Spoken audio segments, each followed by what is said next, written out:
On the morning of January 5, 1942, as jubilant shouts of victory echoed through the streets of Tokyo, Admiral Yamamoto sat in his cabin aboard the mighty battleship Yamato and contemplated the future with deep unease. Around him, the Japanese nation celebrated an unprecedented string of military triumphs. Pearl Harbor lay crippled, Manila had fallen, Hong Kong had surrendered, the great British fortress of Singapore would soon collapse. In just 30 days, the empire of the rising sun had achieved what most military strategists thought impossible. But Yamamoto knew something his celebrating countrymen did not. He understood that Japan's spectacular victories contained within them the seeds of ultimate disaster. As he instructed his chief of staff, Matome Ugaki, to begin preparing plans for the second stage of Pacific operations, Yamamoto's mind was filled not with triumph, but with dread. The speed of Japan's conquests had astonished even the most optimistic planners in Tokyo. But Yamamoto had studied at Harvard and served as naval attaché in Washington from 1926 to 1928. He knew America in ways few Japanese officers did. He understood its industrial might, its vast resources, its stubborn determination once aroused to anger. 3 months before Pearl Harbor, Yamamoto had met with an old friend, Ryoichi Sasakawa, at the Imperial Navy Club in Chiba. Over sake, he had spoken words that now haunted him. "At first, we'll have everything our own way," he had told Sasakawa, stretching out like an octopus spreading its tentacles. The metaphor was apt. In just 1 month, the octopus had indeed spread itself nearly flat across the Pacific. But Yamamoto had also warned his friend of what would come next. "We will have a year, perhaps a year and a half to run wild. Then America's industrial power will begin to tell. We must achieve a negotiated peace within that time, or we are doomed." Now, as 1942 began, that precious year was already slipping away. Yamamoto looked at the situation reports from the Philippines, Malaya, and the Dutch East Indies. Japanese troops were everywhere victorious. But he saw in these reports not cause for celebration, but evidence of dangerous overextension. The octopus had stretched its tentacles too far. Somewhere, somehow, the Americans would strike back. And when they did, those overextended tentacles would be vulnerable. The question facing Yamamoto and his staff was simple yet profound. What should Japan do next? The easy victories had been won. The surprise attacks had succeeded beyond all expectations. But now came the hard part: consolidating gains, defending vast ocean territories, and somehow forcing the Americans to accept Japan's new empire as a permanent fact. Yamamoto knew this last goal was pure fantasy, but the military nationalists in Tokyo refused to see reality. They wanted to press on, to seize Australia, to invade India, to link up with German forces in the Middle East. The dreams of empire had no limits. Yamamoto proposed several options to the Imperial General Staff. His preferred plan was audacious: attack through the Indian Ocean, invade Ceylon, draw out and destroy the British Far Eastern Fleet, then push westward to link up with German forces driving toward the Caucasus oil fields. This would secure Japan's petroleum supplies and split the Allied coalition. But the army vetoed the plan immediately. Such an operation would require massive ground forces, and the army was already fully committed in China and Southeast Asia. A second option called for an attack on Australia itself. Naval planners in Tokyo were already designing occupation systems for Australia and New Zealand. The plan involved seizing New Guinea, then taking New Caledonia, Fiji, and Samoa, thus cutting off Australia from American reinforcement. But Yamamoto disliked this plan intensely. It would take too long, require too many resources, and still would not deliver the knockout blow he sought. What Japan needed was not more territory, but a decisive victory that would break American will to fight. Yamamoto's own plan was characteristically bold. He wanted to lure the American aircraft carriers, the ones that had escaped destruction at Pearl Harbor, into a trap at Midway Island. There, in one climactic battle, he would destroy American naval power in the Pacific. With the American fleet eliminated, Japan could then seize Hawaii, and perhaps even threaten the American West Coast. Such victories would surely bring the Americans to the negotiating table. In Tokyo, the admirals quarreled over these competing visions. The Naval General Staff favored the Australia plan. Yamamoto insisted on Midway. The arguments grew heated, but in the end, Yamamoto had his way. He was Japan's most prestigious naval officer, the hero of Pearl Harbor. No one could refuse him. The plans for Operation MI, the Midway operation, went forward. Forgotten in all the strategic debates was Yamamoto's original insight, that Japan must achieve peace before Americans' industrial might could be mobilized. Instead of seeking a negotiated settlement after Singapore's fall, Japan would gamble everything on one more great battle. Then came April 18, 1942, the event that changed everything. At midday, as Yamamoto sat at lunch aboard the Yamato, air raid sirens began wailing across Tokyo. American B-25 bombers, launched impossibly from an aircraft carrier far at sea, appeared over the capital and began dropping bombs. The Doolittle raid, as it came to be known, did little physical damage, but its psychological impact was devastating. Tokyo had been bombed. The Emperor's palace had been threatened. The home islands were not invulnerable after all. The raid shocked Japan's military leaders into a realization that the Americans were not going to fight a defensive war. They were going to attack. The debate over strategy ended immediately. Yamamoto's Midway plan was approved without further discussion. Japan would seek out and destroy the American carriers. There would be no talk of negotiated peace, no diplomatic initiatives, no exploration of compromise, only total victory or total defeat. But while Yamamoto prepared for his showdown at Midway, events in the South Pacific were developing their own momentum.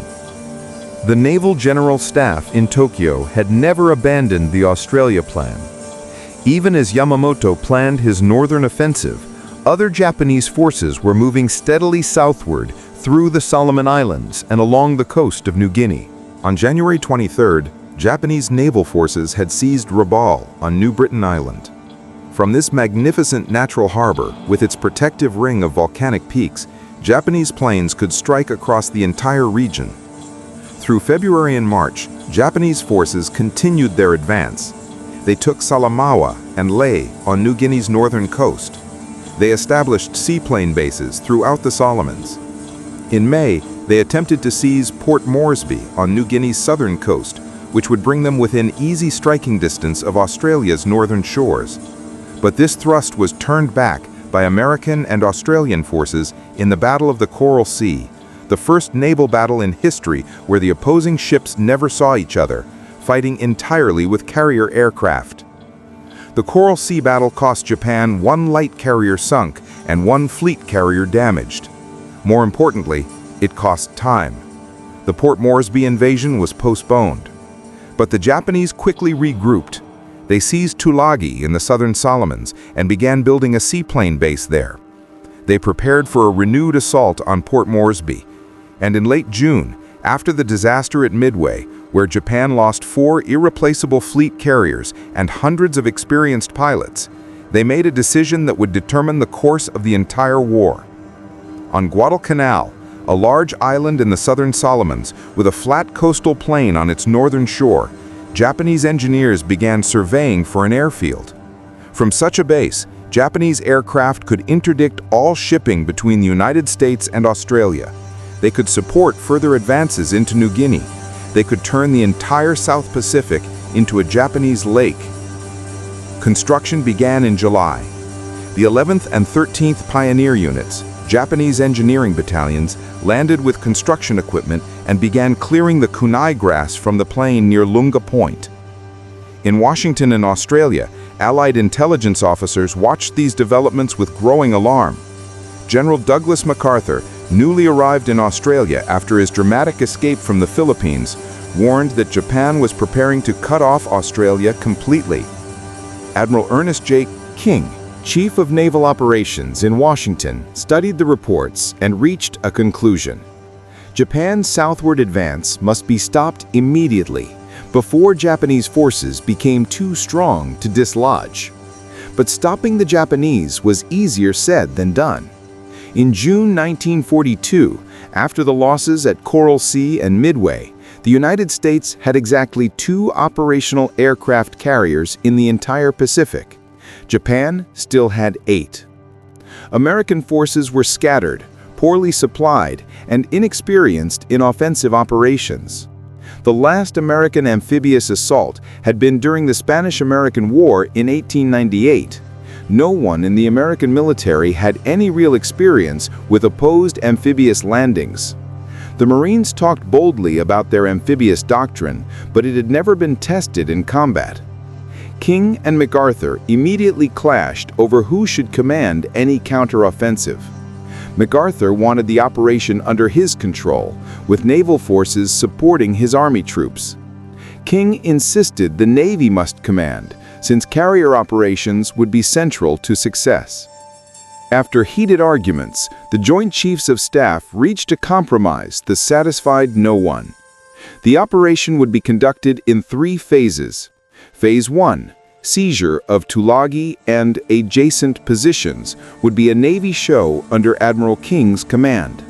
Subsequent phases would be handed over to MacArthur for operations against Rabaul and New Guinea. The phrase adjacent positions was deliberately vague. When planners asked what it meant, they were told it referred to Tulagi and the small islands around it. Guadalcanal was just a name on the map. No one thought it important. The island didn't even warrant specific mention in the Joint Chiefs Directive.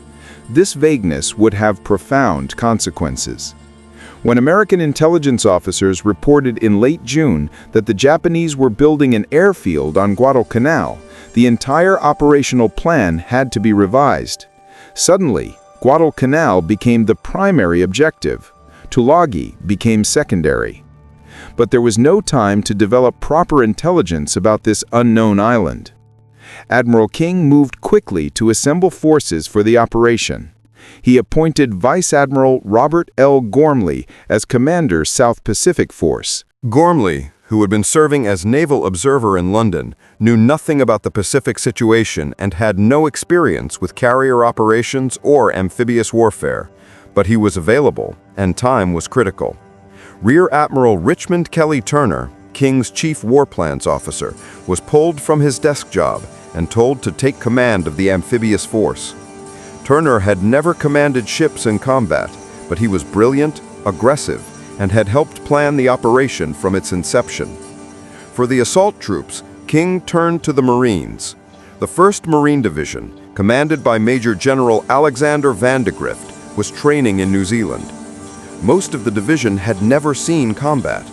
Their equipment was a mixture of pre-war weapons and new gear that no one knew how to use properly. They had trained for defensive operations, not offensive assaults. But Vandegrift and his Marines were tough, motivated, and eager to strike back at the Japanese. They would have to learn amphibious warfare by doing it. The planning period was absurdly short. Admiral Gormley arrived in New Zealand on June 19th. The assault was scheduled for August 7th, less than 7 weeks away. Vandegrift's Marines were scattered across New Zealand and various Pacific islands. Their supplies were loaded haphazardly aboard cargo ships in California. No one had time to organize anything properly. Intelligence about Guadalcanal was almost non-existent. The few maps available were based on 19th century surveys and were wildly inaccurate. On July 28th, the assault forces gathered at Koro Island in the Fiji group for a rehearsal. The rehearsal was a complete disaster. Landing craft broke down, radio communications failed, units landed on the wrong beaches. Only about a third of the Marines managed to get ashore at all, and those who did wandered around aimlessly, unsure what to do. Vandegrift called the rehearsal a complete bust. But there was no time for another practice run. The fleet sailed for Guadalcanal on July 31st. The one bright spot in the hasty preparation was intelligence. Admiral Chester Nimitz's radio intelligence unit at Pearl Harbor had partially broken Japanese naval codes. On June 25th, they intercepted a message indicating that Japanese construction units would arrive at RXZ on July 4th. Other intelligence indicated RXZ was Guadalcanal. On July 5th, an American Army pilot flying over Guadalcanal photographed Japanese work parties clearing vegetation from the Lunga Point area. By mid-July, Australian coast watchers on Guadalcanal, brave men who remained hidden on the island after the Japanese arrived, were sending detailed reports about the airfield construction. These coast watchers were one of the great intelligence assets of the Pacific War. They were Australian civilians, plantation owners, colonial officials, traders, who volunteered to stay behind on Japanese-occupied islands and radio reports about enemy movements. Living in the jungle, constantly hunted by Japanese patrols, they provided vital early warning of Japanese air raids and ship movements. On Guadalcanal, Martin Clemens and other coast watchers radioed regular reports about the airfield's progress. By late July, they reported the runway was nearly complete. The approaching American task force was massive by 1942 standards. 75 ships carrying 19,000 Marines. 3 aircraft carriers, Enterprise, Saratoga, and Wasp, provided air cover, but the force was fragile.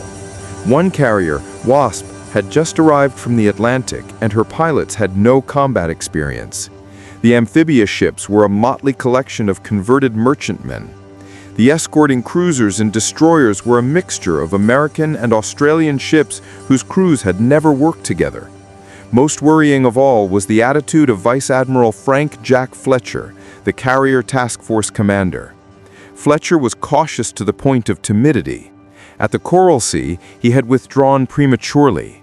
At Midway, he had been aboard the carrier Yorktown when she was sunk, and the experience had shaken him badly.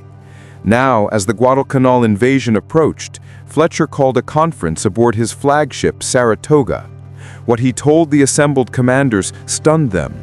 Fletcher announced that he would provide air cover for the landing for exactly 2 days. After that, he was withdrawing his carriers. His reasons were partly rational. He feared Japanese air attacks from Rabaul, and he worried about fuel supplies for his destroyers. But underlying these concerns was simple fear. Fletcher did not want to risk his carriers. Admiral Turner protested vigorously. How could the amphibious ships survive without air cover? How could supplies be unloaded? Fletcher was unmoved. 2 days, he said, not 1 hour more.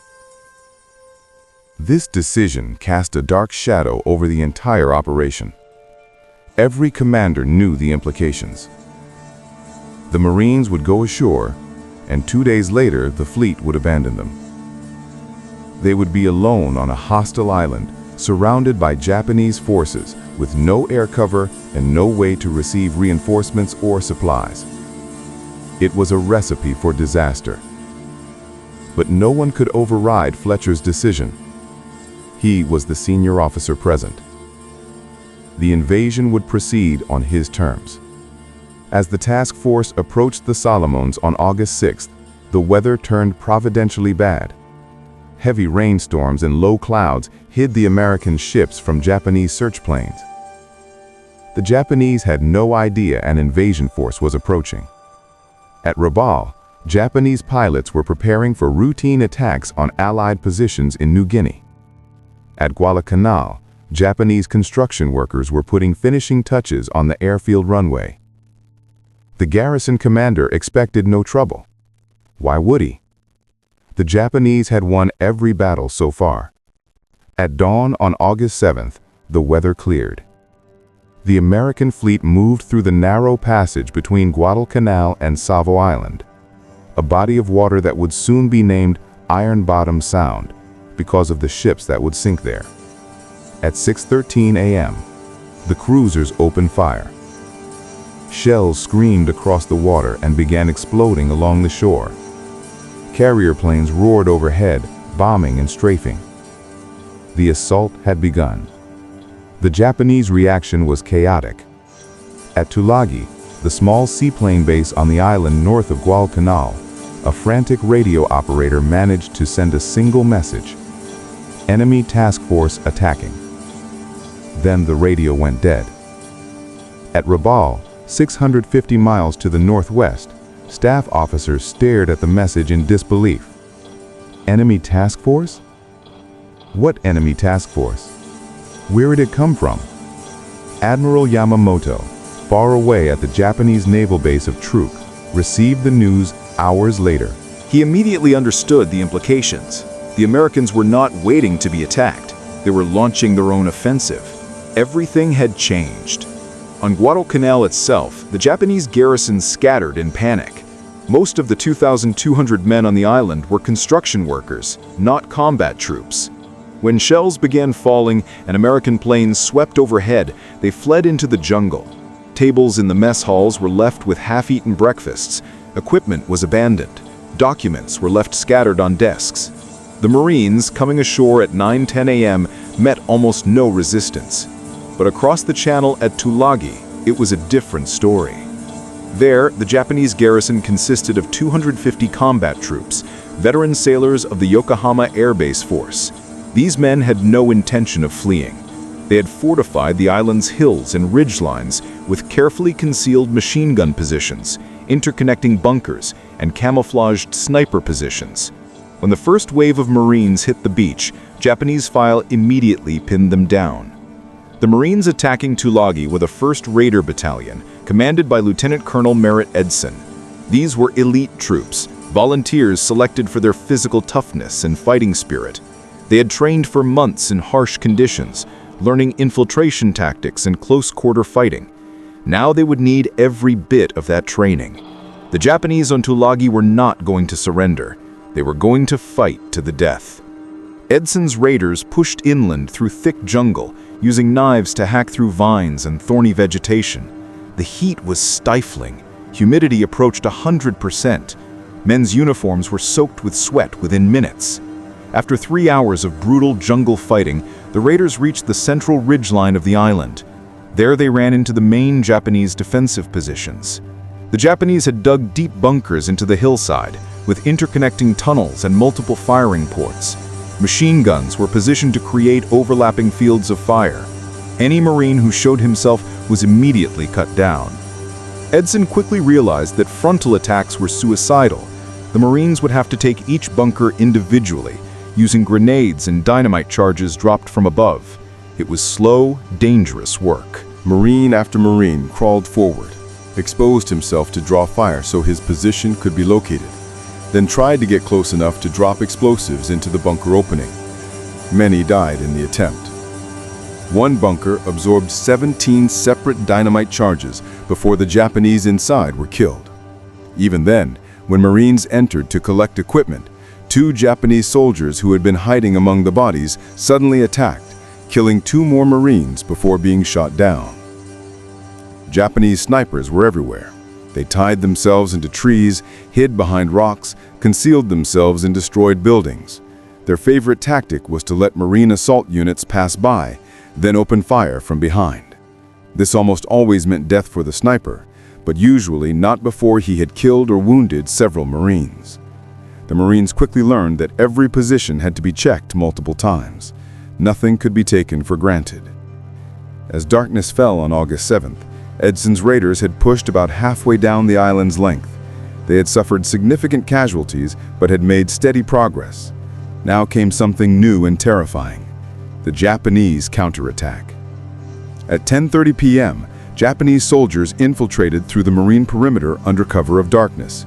They moved silently, communicating with hand signals, carrying grenades and bayonets.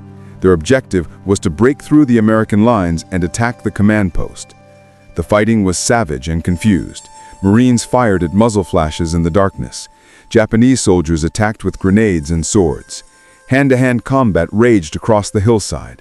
Marines used rifle butts, knives, and fists when ammunition ran out. The Japanese penetrated to within 50 yards of Colonel Edson's command post before they were finally thrown back. When dawn came, 62 Japanese bodies were counted around the Marine positions, but one Marine company had lost half its non-commissioned officers.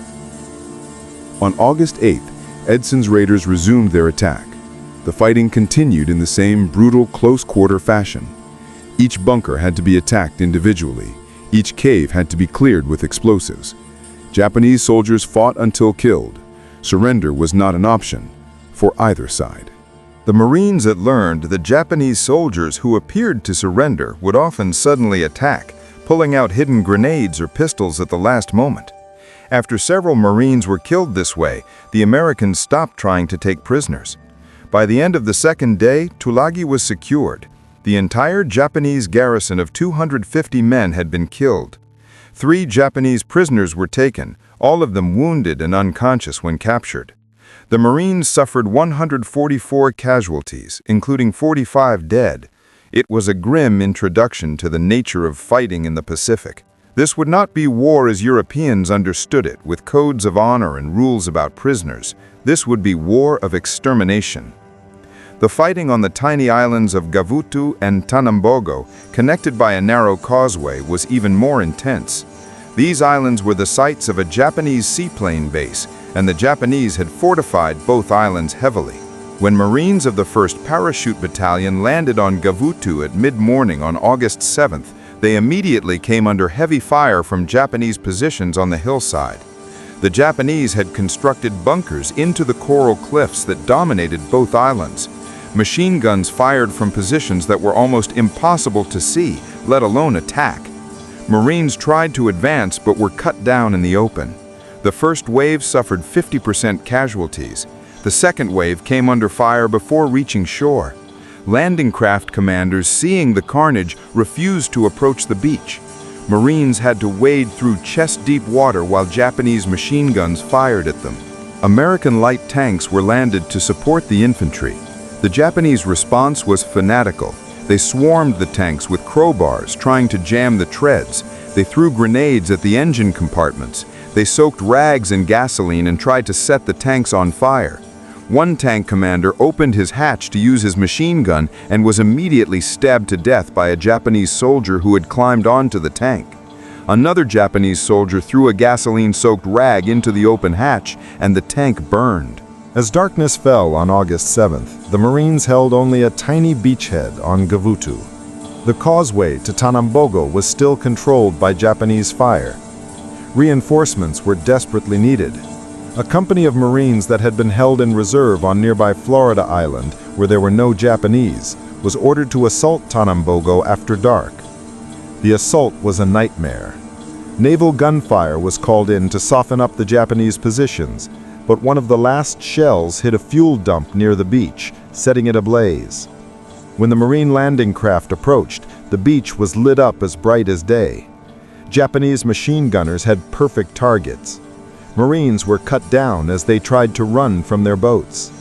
2 boatloads made it to shore and took shelter behind a concrete pier. The 3rd boat's coxswain was killed, and the boat drifted away with the remaining craft following, thinking the assault had been called off. The Marines who had reached shore were pinned down behind the pier.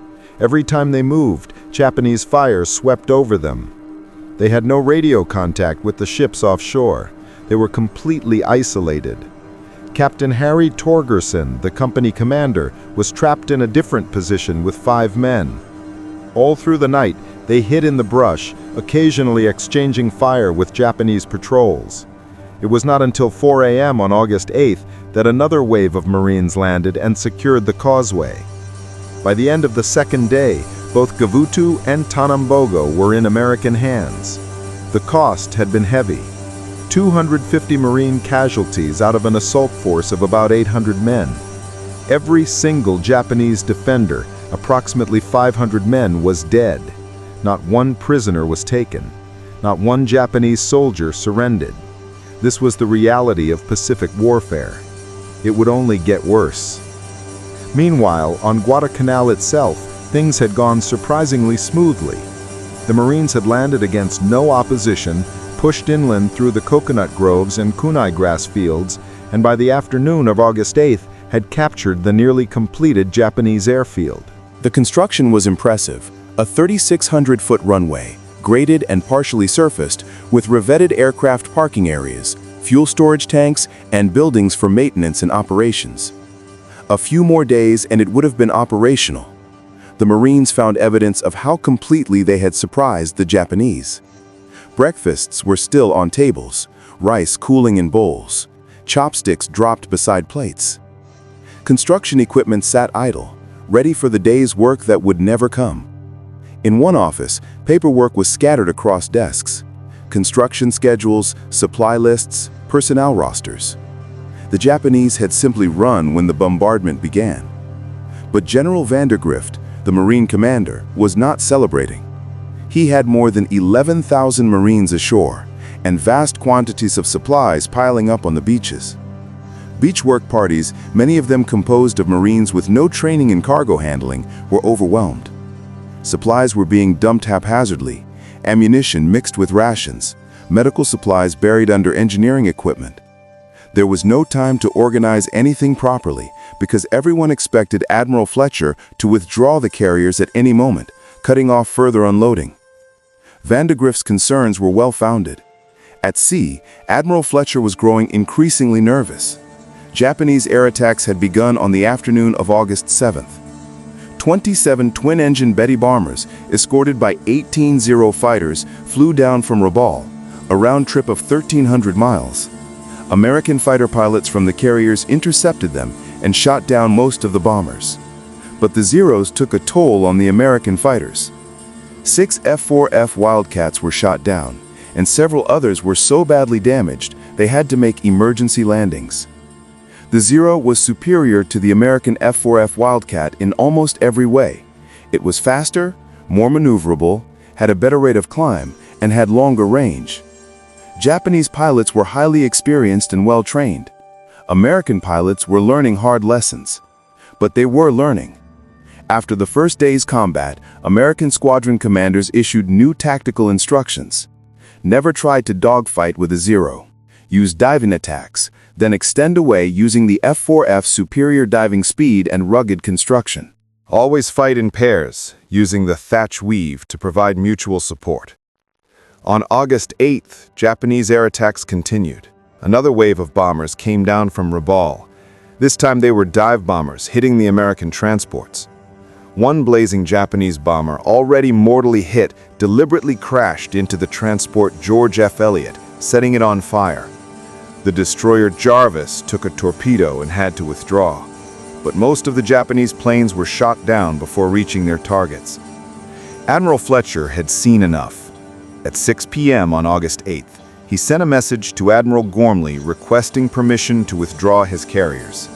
He cited 3 reasons: his fighter losses, the danger of Japanese air attacks, and fuel concerns for his destroyers.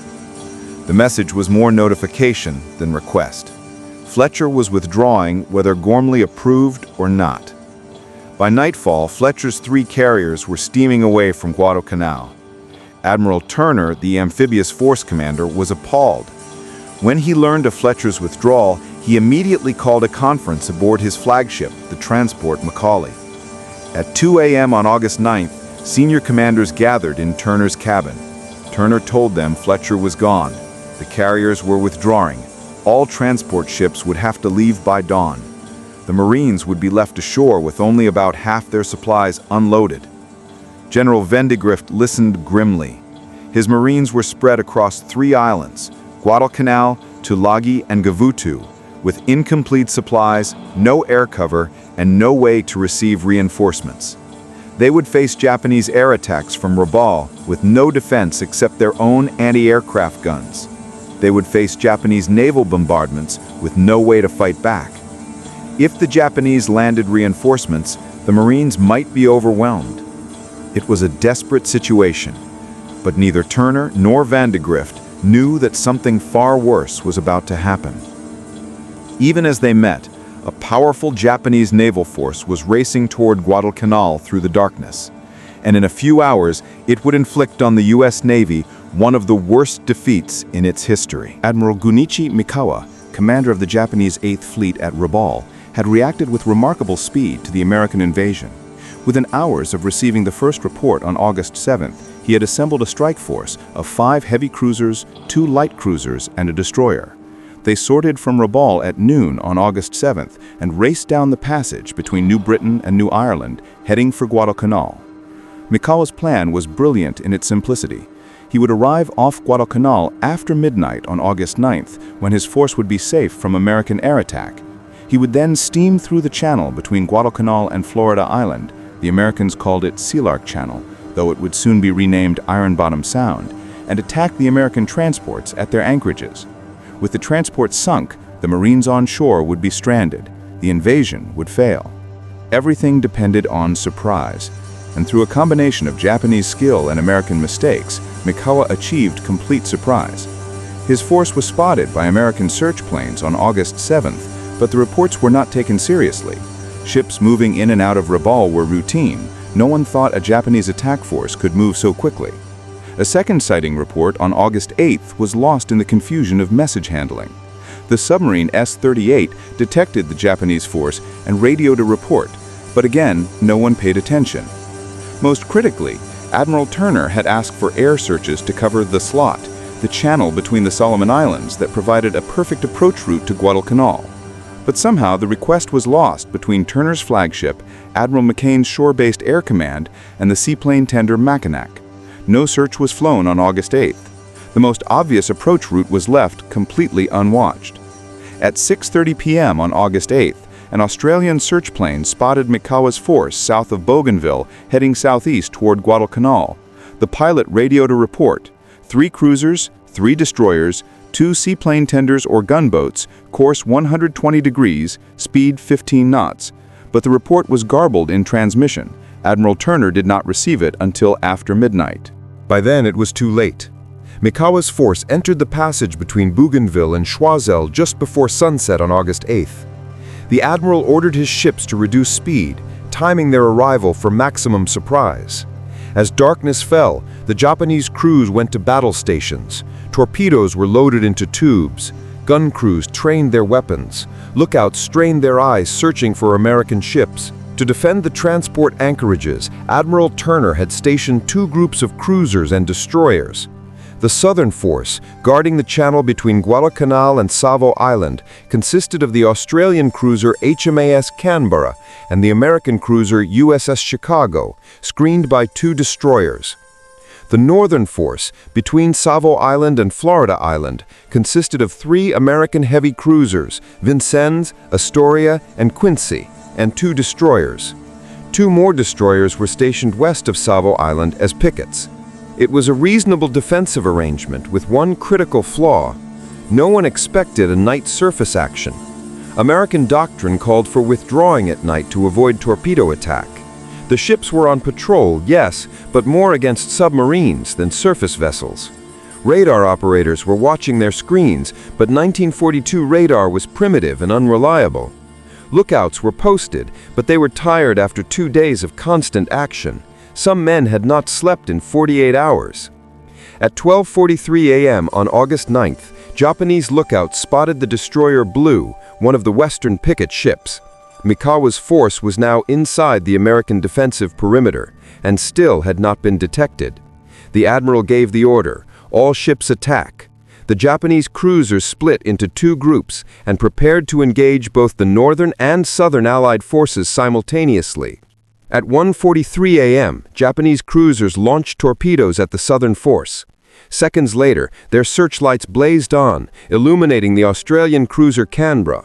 A storm of shells smashed into the Canberra from point-blank range. The cruiser's bridge was destroyed in the first salvo, killing the captain and most senior officers. Fire control stations were wrecked. The engine room was hit. Within minutes, Canberra was a burning wreck, dead in the water. The American cruiser Chicago, sailing behind Canberra, was hit by a torpedo but survived. Her captain, confused by the sudden attack, turned away and headed out to sea, taking no further part in the battle. The 2 American destroyers tried to fight back, but were outgunned and outmaneuvered. In less than 6 minutes, the entire southern force was effectively destroyed. Meanwhile, The northern Japanese force raced toward the 3 American cruisers patrolling north of Savo Island. The American ships were still unaware anything was wrong.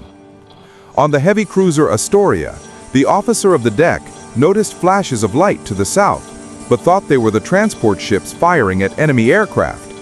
On the Quincy, lookouts reported flares in the sky, but no one sounded general quarters. On the Vincennes, the flagship, Admiral Norman Scott was asleep in his cabin. No one woke him. At 1:50 a.m., Japanese searchlights snapped on, catching all 3 American cruisers in brilliant illumination. For a few precious seconds, American officers stared in disbelief. Then Japanese shells began arriving. The Astoria was hit first. Shells crashed into her superstructure, starting fires. Her captain, who had been asleep, rushed to the bridge in his pajamas to find his ship already burning. The Quincy took a salvo that destroyed her bridge, killing the captain and most of the bridge crew. The Vincennes tried to return fire, but could not locate the Japanese ships, which remained outside the American searchlight beams. The battle was a massacre. Japanese gunners, superbly trained in night fighting, poured shells into the American cruisers with devastating accuracy. American damage control parties fought fires and tried to save their ships, but the damage was too severe. The Quincy was the first to go, capsizing at 2:35 a.m. with 389 of her crew. The Vincennes followed at 2:50 a.m., taking 332 men down with her. The Astoria, though badly damaged, stayed afloat until noon on August 9th before finally sinking. HMAS Canberra, too damaged to save, was scuttled by American destroyers at 8 a.m. on August 9th. In less than 1 hour of combat, the U.S. Navy had lost 4 heavy cruisers and over 1,000 men killed. It was the worst defeat in U.S. naval history, and Admiral Mikawa's ships had barely been scratched. But Mikawa made a critical decision. After destroying the Allied cruiser force, he could have proceeded to attack the transport ships, now completely defenseless. The transports were anchored in neat rows off Lunga Point and Tulagi, their holds still full of marine supplies. A few torpedoes would send them to the bottom. But Mikawa worried about American carrier aircraft. He did not know Fletcher had withdrawn. He feared being caught at dawn by carrier strikes. So at 2:30 a.m., even as his forces finished off the American cruisers, Mikawa gave the order to withdraw. It was a decision that would have profound consequences. Had Mikawa destroyed the transport fleet, the Marines on Guadalcanal would have been left without supplies, reinforcements, or any way to evacuate. The invasion would have failed. But Mikawa chose caution over boldness. His ships turned northwest and headed back up the slot toward Rabaul. As they steamed away, the waters of Iron Bottom Sound contained 4 Allied cruisers resting on the bottom and more than 1,000 dead sailors. Dawn on August 9th revealed the full extent of the disaster to the stunned American commanders. The burning wreck of the Astoria lit up the morning sky. Oil slicks covered the water where the other cruisers had sunk. Survivors clung to debris, waiting for rescue. Admiral Turner looked at the carnage and made his decision. All transports would leave immediately. The Marines would have to manage with whatever supplies had been landed. At 6 p.m. on August 9th, the last American ship weighed anchor and departed. The Marines on shore watched the fleet disappear over the horizon with mixed feelings. They were abandoned on a hostile island, surrounded by Japanese forces, with incomplete supplies and no air cover. But they were professionals who understood their mission. They would hold the airfield. They would build it into an operational base, and they would fight off whatever the Japanese sent against them. General Vandegrift gathered his commanders and issued orders. The captured Japanese airfield would be renamed Henderson Field in honor of Major Lofton Henderson, a Marine pilot killed at Midway. Marine engineers would complete the airfield's construction using captured Japanese equipment. A defensive perimeter would be established around the airfield. Supply dumps would be organized, and everyone would prepare for Japanese counterattacks that were certain to come. The Marines had no illusions about what they faced. Japanese forces at Rabaul outnumbered them significantly. Japanese air power could strike Guadalcanal daily from Rabaul, 650 miles away. Japanese naval forces controlled the waters around the Solomons. At night, Japanese ships could steam down the slot and bombard Marine positions at will. The Americans had nothing to stop them. But the Marines also had advantages the Japanese did not fully appreciate. Marine engineers were skilled and motivated. Using captured Japanese construction equipment and supplies, they completed Henderson Field in just 10 days. On August 20th, the first American aircraft landed. 19 Wildcat fighters and 12 Dauntless dive bombers. They had flown from the carrier Long Island, 200 miles to the south. It was a tiny air force, but it was enough to begin contesting Japanese air superiority. The arrival of American aircraft changed everything. Now, Japanese bombers coming down from Rabaul faced fighter opposition over their target. Japanese ships trying to land reinforcements at night risked air attack at dawn. The strategic balance was shifting, slowly but unmistakably. The Japanese, who had expected to recapture Guadalcanal quickly with a few thousand troops, found themselves drawn into a prolonged campaign. Through August and into September, both sides poured reinforcements into Guadalcanal. The Japanese sent troops down the slot in fast destroyer runs, landing men and supplies at night and departing before dawn. The Americans brought reinforcements on slower transports, protected by whatever naval forces could be scraped together. Aircraft from Henderson Field, the Cactus Air Force as it came to be known, struck at Japanese ships and positions. The fighting on Guadalcanal settled into a brutal pattern. By day, American aircraft dominated the skies. Japanese troops sheltered in the jungle, unable to move or construct defenses. Marine positions were relatively safe from attack. But at night, the situation reversed. Japanese warships steamed down the slot and bombarded Marine positions. Japanese forces infiltrated through the jungle. Japanese aircraft dropped flares and bombs. The Marines called it the Tokyo Express, the nightly runs of Japanese destroyers bringing reinforcements and supplies. On land, combat was savage and unrelenting. Japanese forces launched repeated attacks against the Marine perimeter, trying to recapture Henderson Field. Each attack was preceded by naval bombardment and followed by infantry assault.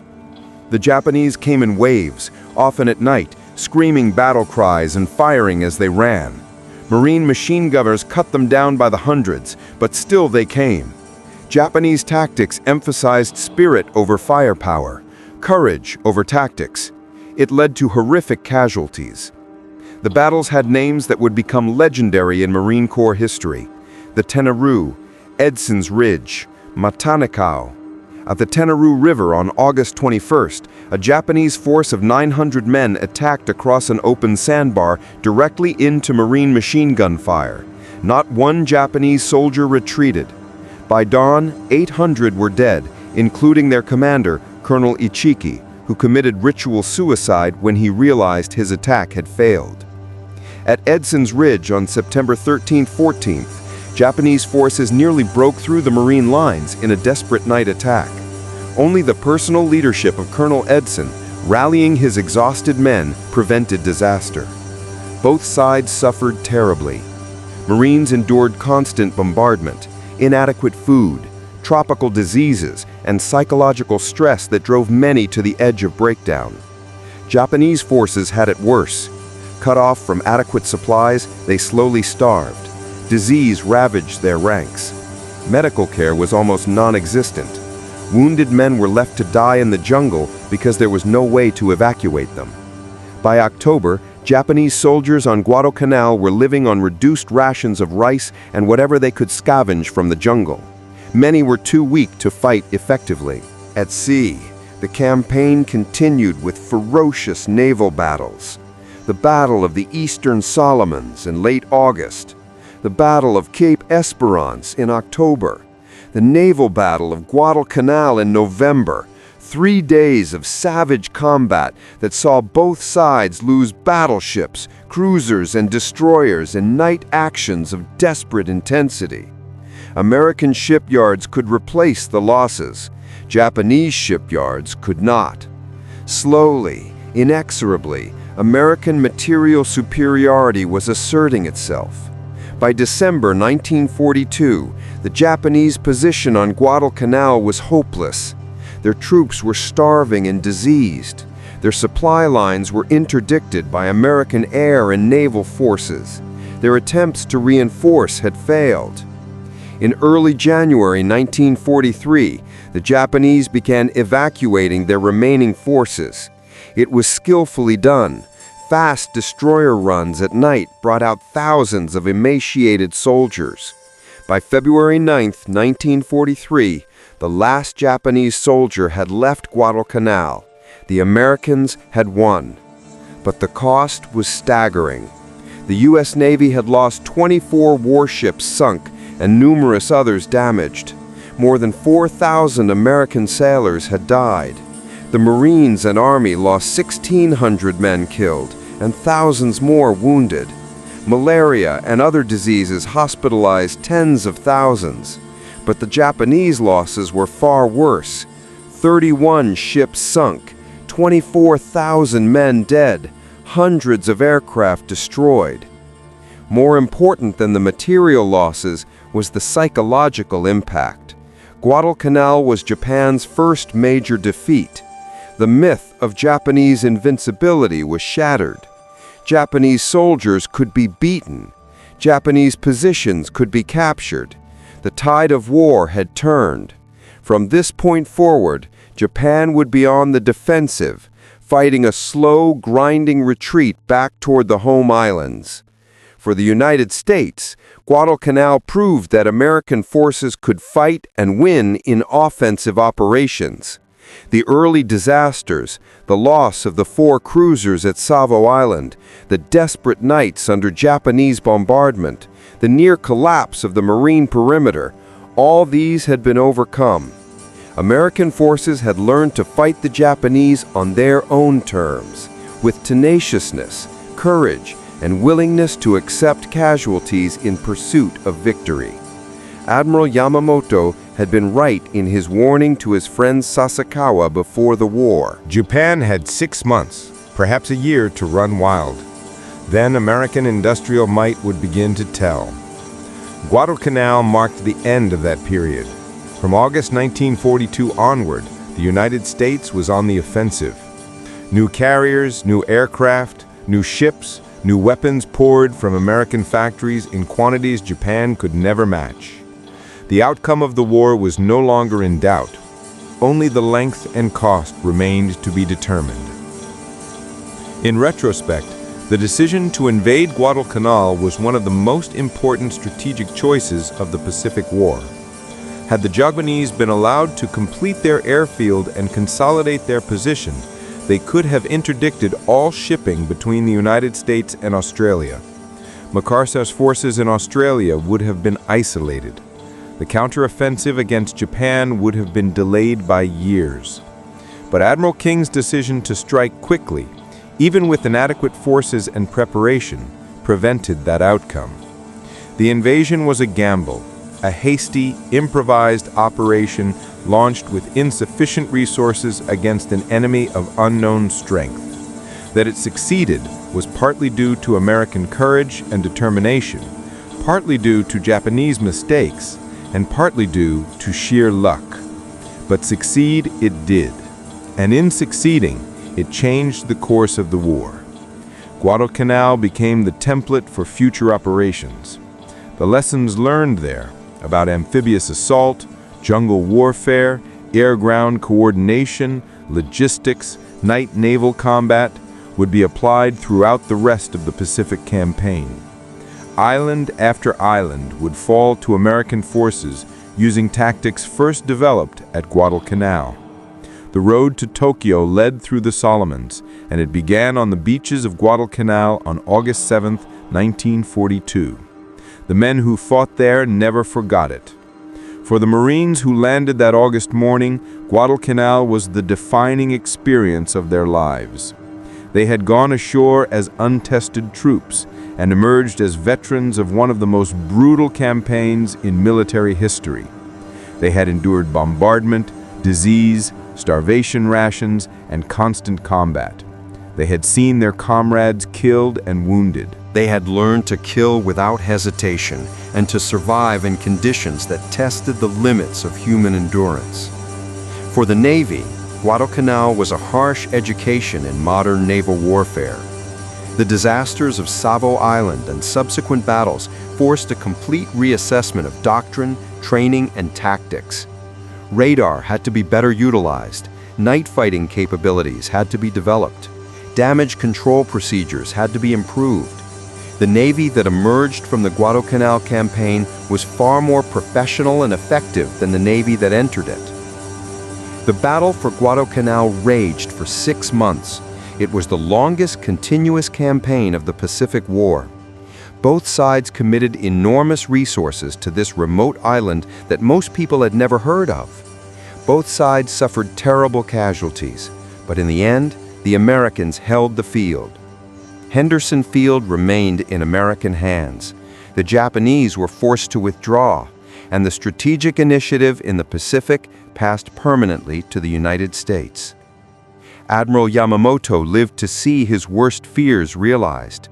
The Americans had not been defeated at Midway. They had not been driven from Guadalcanal.